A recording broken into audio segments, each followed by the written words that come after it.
Alors cette vidéo va porter sur l'introduction aux produits scalaires de deux vecteurs AB et AC dans le cas où A, B et C sont trois points distincts du plan.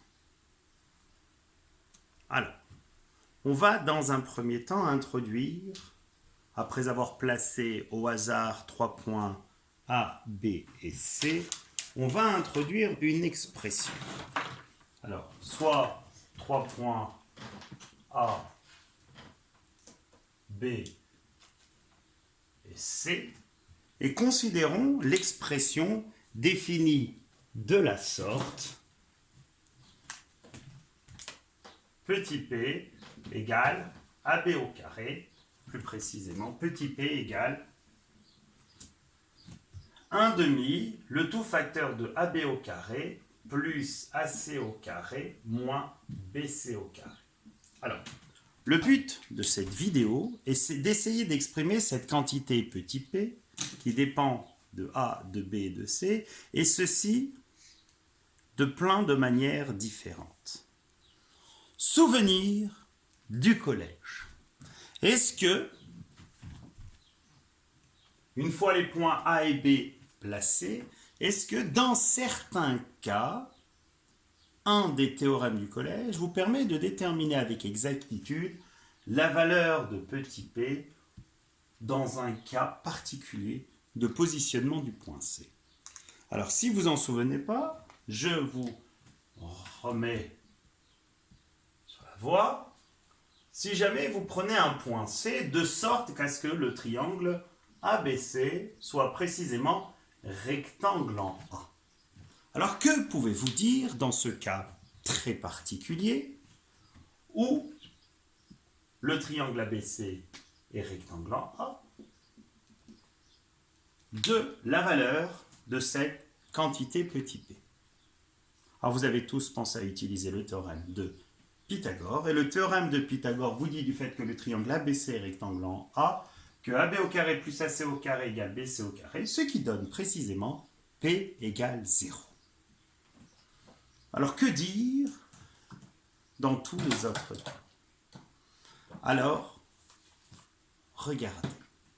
Et si vous voulez avoir les démonstrations de tous les résultats, vous jetez un lien sur les documents joints.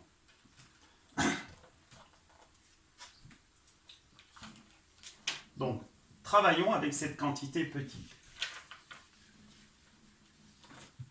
Alors maintenant qu'on a déjà traité le cas où C est sur la droite perpendiculaire à la droite AB passant par le point A, on va de ce fait considérer les deux autres cas. Alors le premier cas, c'est si jamais C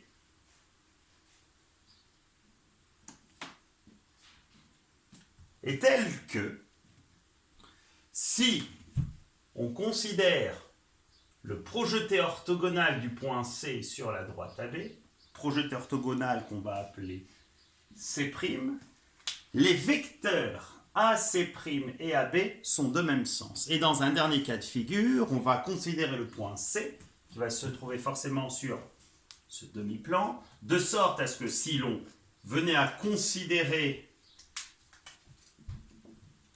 le projeté orthogonal de C sur la droite AB, on obtiendrait précisément le cas de figure où les vecteurs AC' et AB sont de sens contraire. Et bien regarde, si jamais, et là la démonstration est assez longue, donc je ne vais pas la faire, je vais vous donner le résultat, on peut démontrer que la quantité petit p s'exprime non plus à partir de AB, de AC et de BC, mais tout simplement à partir des longueurs AB et AC'. De la manière suivante.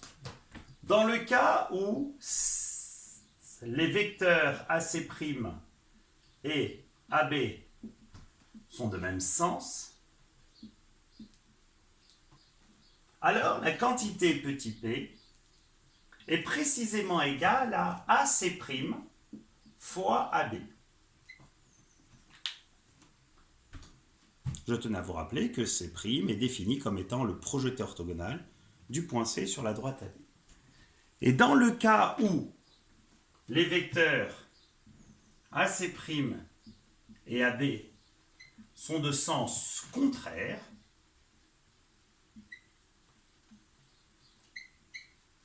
alors P est égal à moins AC' fois AB. Ce qui signifierait quoi? Ce qui signifie précisément que petit p est positif dans le cas où AC' et AB sont de même sens. Ça veut dire que dans le cas où le point C se trouve dans ce demi-plan, que P est égal à 0 si le point C se trouve sur cette perpendiculaire à la droite AB, et que P est strictement négatif dans le cas où le point C se trouve sur ce demi-plan. Et dire que P est positif, ça veut dire très précisément que AB au carré plus AC au carré est plus grand que BC au carré. Alors gardez en tête ce résultat, et là comme vous pouvez le constater, la valeur de petit p s'exprime tout aussi bien à partir des trois longueurs AB, AC et BC qu'à partir des longueurs AC' et AB. L'histoire ne s'arrête pas là. Parce que si jamais on venait à considérer la trigonométrie comme vous l'avez vu dans un triangle rectangle, ici on a précisément un triangle rectangle. Et de ce fait, par rapport à cet angle, l'angle CAC' ou, ce qui revient au même, l'angle CAB, on peut exprimer la longueur AC'. Alors en utilisant précisément le cosinus, et là on sait que cosinus de l'angle CAB est égal à la longueur du côté adjacent AC' sur la longueur de l'hypoténuse AC. Ce qui fait précisément que AC' est égal à AC fois cosinus de CAB. D'accord? Donc de ce fait, je peux remplacer AC' par AC cosinus de CAB. Et je peux procéder de la sorte dans l'autre cas, ici.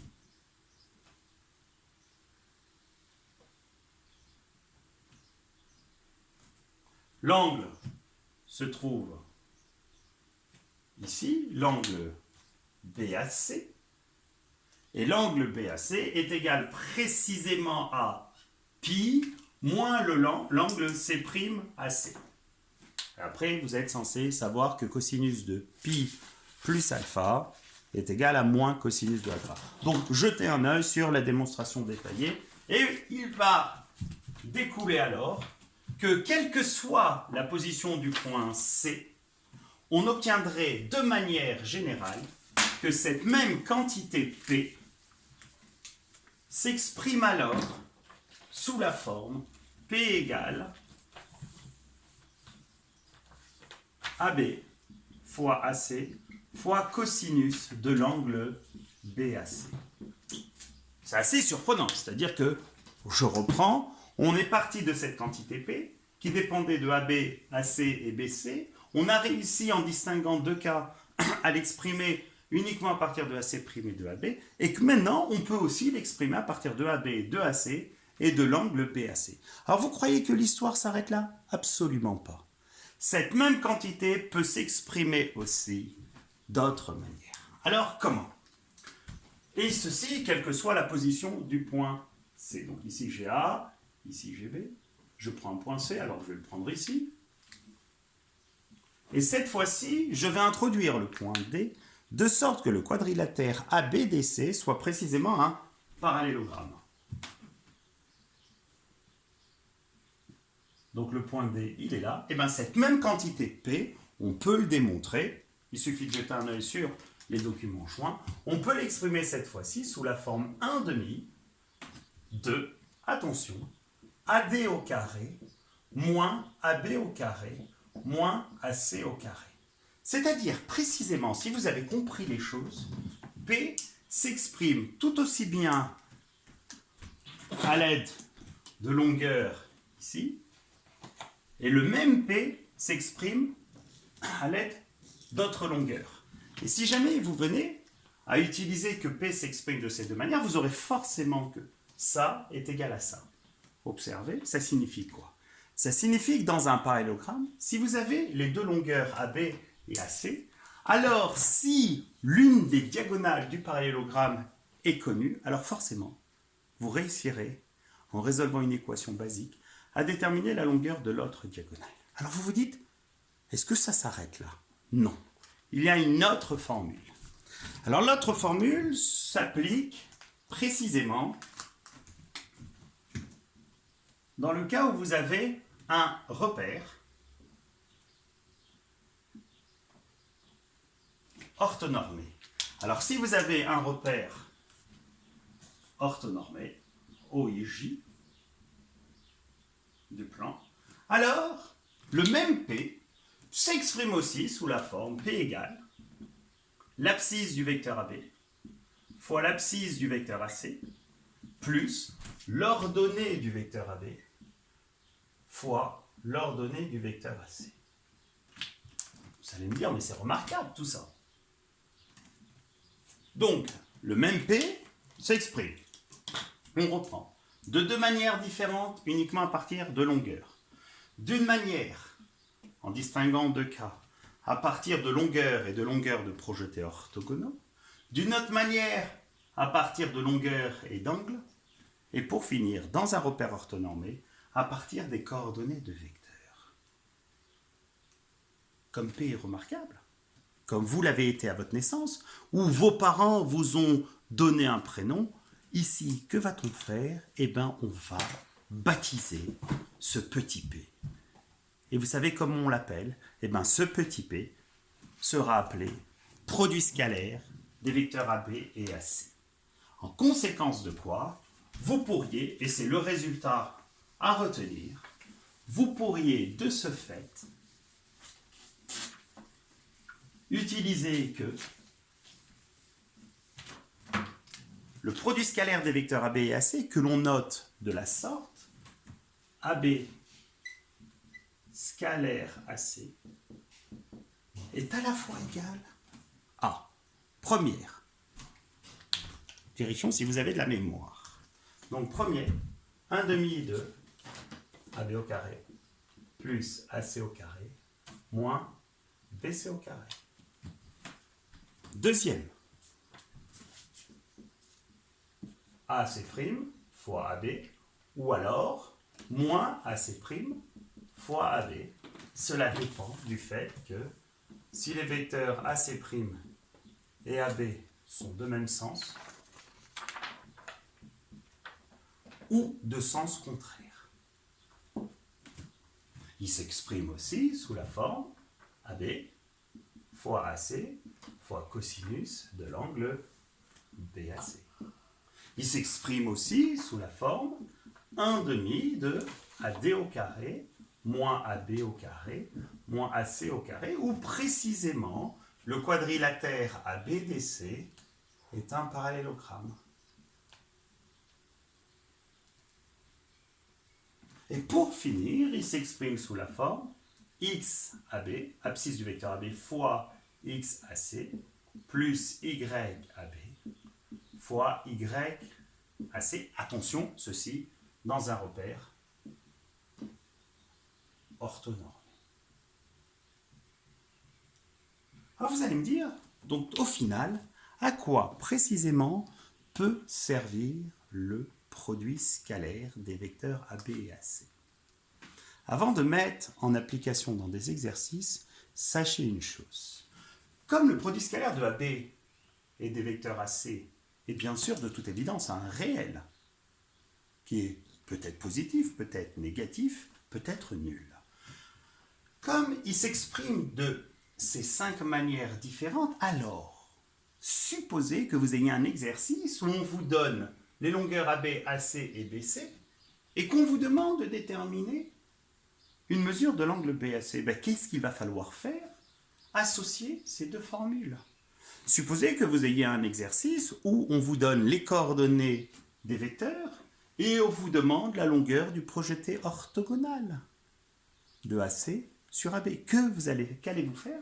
Vous allez associer ces deux formules.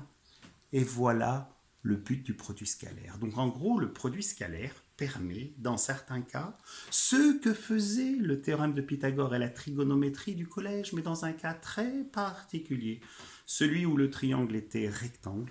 Le produit scalaire permet, de manière générale, de déterminer, connaissant des longueurs, il permet de déterminer certaines mesures d'angle, il permet de déterminer des coordonnées, il permet de déterminer des longueurs de projetés orthogonaux. Donc, grâce à ça, on va pouvoir généraliser le théorème de Pythagore, qui est dû au mathématicien Al-Kashi.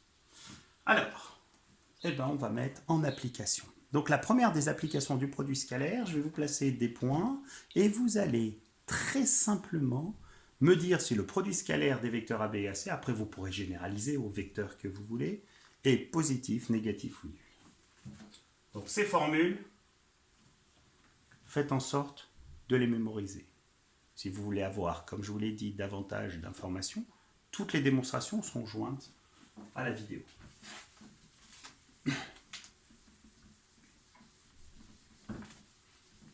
Alors on va faire un exercice. Premier exercice d'application. Exercice 1. Je vais considérer un quadrillage.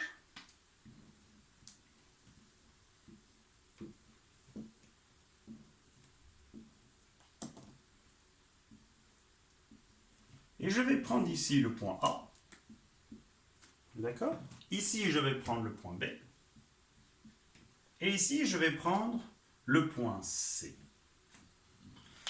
Et je vais vous demander précisément de me dire quel est le signe de AB scalaire AC.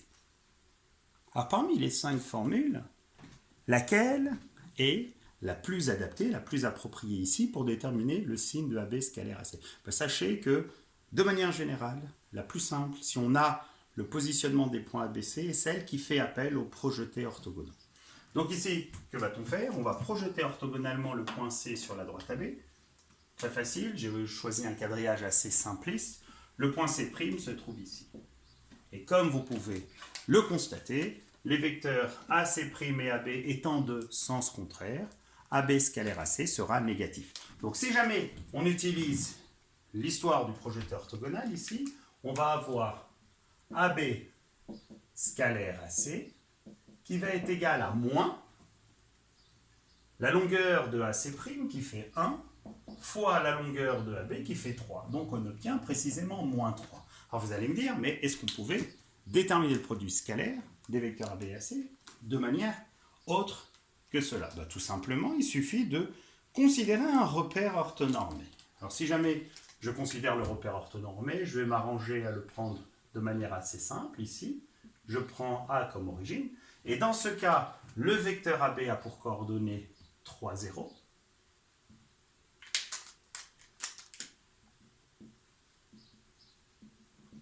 Le vecteur AC a pour coordonnées moins 1, 3.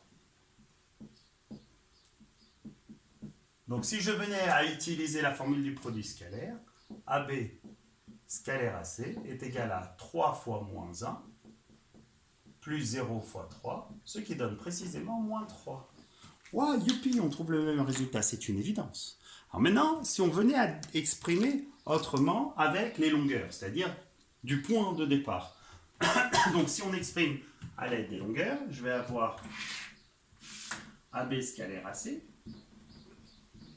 qui va être égal à 1 demi de la longueur AB qu'on élève au carré, donc ce qui fait 3 au carré, donc 9, plus la longueur AC, alors au carré. Or, pour avoir la longueur AC ici, vous avez le théorème de Pythagore que vous pouvez mettre en application.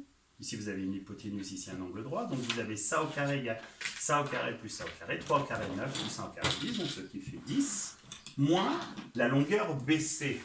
Alors, pour avoir la longueur BC, à nouveau, vous avez ici un triangle rectangle. Et pour avoir BC au carré, vous avez ça au carré plus ça au carré. 1, 2, 3, 4, ça fait 16.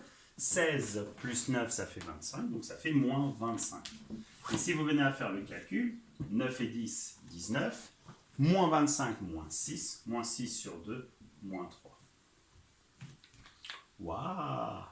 Et on va faire aussi une autre méthode pour obtenir le produit scalaire, celle qui fait appel au point D obtenu en considérant le parallélogramme ABDC. Donc si je venais à considérer le parallélogramme, le point D se trouve ici. Donc, j'applique ma formule. Donc, AB scalaire AC égale 1 demi de AD au carré. Alors pour avoir AD au carré, un nouveau théorème de Pythagore ici. Donc ça fait 1 au carré plus 3 au carré, ce qui fait 10. Moins AB au carré. Non, excusez-moi, je me suis trompé ici. C'était AD au carré, je n'ai pas calculé. Donc AD au carré, théorème de Pythagore ici. Donc 3 au carré, 9. 9 plus 4, ça fait 13. Donc 13. Moins AB au carré, c'est-à-dire 9. Moins AC au carré, qu'on a déjà calculé. Donc ici, ça faisait 10. Donc on fait le calcul. Moins 9, moins 10, moins 19. 13, moins 19, moins 6. Moins 6 sur 2, moins 3. On retrouve le même résultat. Alors maintenant, à partir de là, est-ce que vous êtes capable de me déterminer une mesure de l'angle ici? Bien sûr, de toute évidence qu'on a une mesure de l'angle ici. On va utiliser la formule du produit scalaire faisant appel aux mesures d'angle. En l'occurrence ici, la longueur AB, 3, fois la longueur AC. Et on a dit que la longueur AC, vérifiant AC au carré, est égale à 10, donc ça fait racine carrée de 10, fois cosinus de l'angle BAC. Or, vous savez que AB scalaire AC égale moins 3, donc il s'ensuit que 3 racines de 10 cosinus de BAC égale moins 3, ce qui fait que cosinus de BAC est égal à moins 3 sur 3 racines de 10, ce qui donne cosinus de BAC égale moins 1 sur racine de 10, à savoir moins racine de 10 sur 10. Et de là, il vous reste à prendre votre calculatrice pour avoir une valeur approchée de la mesure de cet angle. Voilà. Alors maintenant, on va faire un dernier cas de figure. Parce que là, c'était assez simple.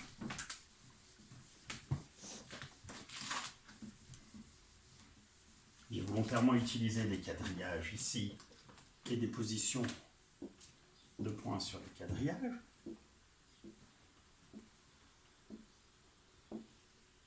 Alors cette fois-ci, je vais prendre A ici, je vais prendre B ici, et je vais prendre C ici.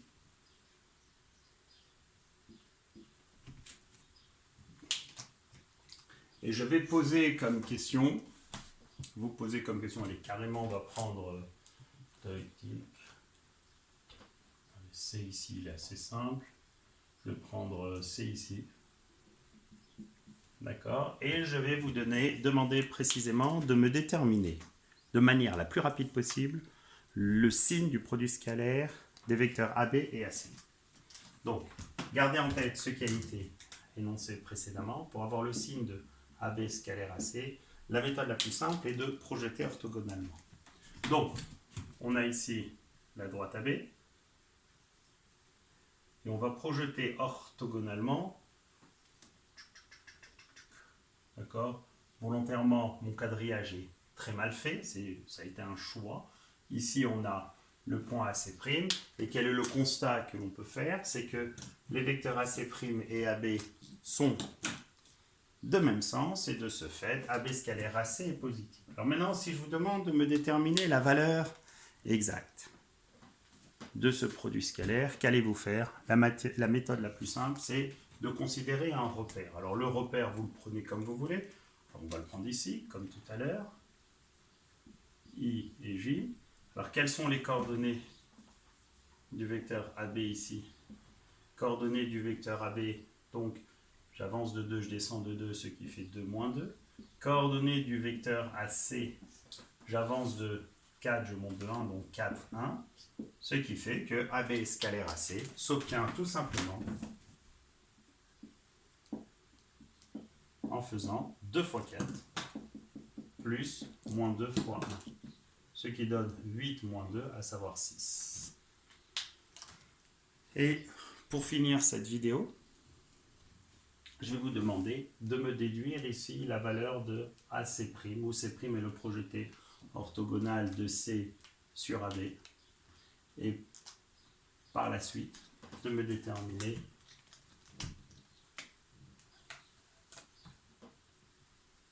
une mesure approximative de cet angle. Et bien très simplement, on va utiliser le fait que AB scalaire AC donc s'exprimer sous la forme AC' fois AB et en même temps est égal à 6. Donc on a alors AC' fois AB qui est égal à 6, ce qui fait, maintenant on va utiliser AB, alors AB ici, théorème de Pythagore, AB au carré est égal à 2 au carré plus 2 au carré, ce qui fait 4 plus 4, 8, donc racine carrée de 8. Donc on a AC' fois racine carrée de 8 est égal à 6, ce qui donne précisément AC' égale 6 sur racine de 8, ce qui fait 6 racine de 8 sur 8. On simplifie 6 et 8, il reste racine de 8, ça fait 2 racines de 2. Donc il reste 12 racines de 2. On simplifie, donc il reste 12. C'est 4 fois 2. 4 fois 3, 4 fois 2. Donc AC' égale 4 fois 3 racines de 2 sur 4 fois 2. Et il nous reste tout simplement 3 racines de 2 sur 2. Et avant de vous dire la prochaine, on va déterminer une mesure approximative de cet angle. On va de ce fait utiliser le produit scalaire, mais la formule faisant appel aux coordonnées. Et on sait que AB scalaire AC, excusez-moi, pas aux coordonnées, au cosinus, à la mesure d'angle, c'est égal à AB fois AC. Donc AB, on a dit que c'était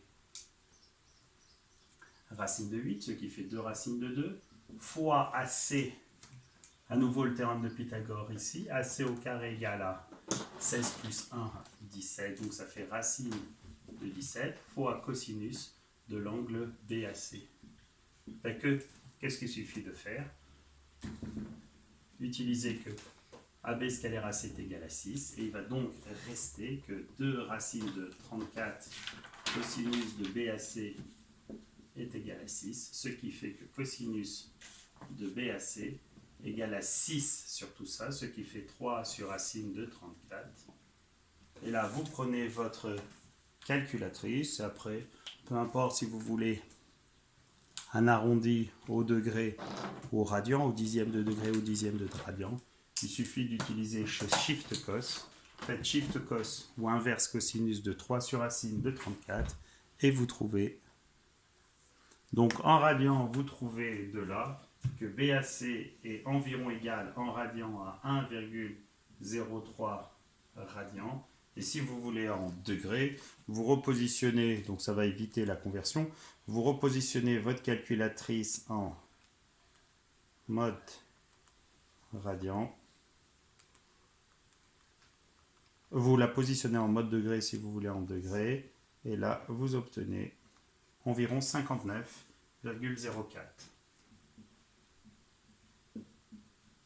59,04, cette fois-ci degrés.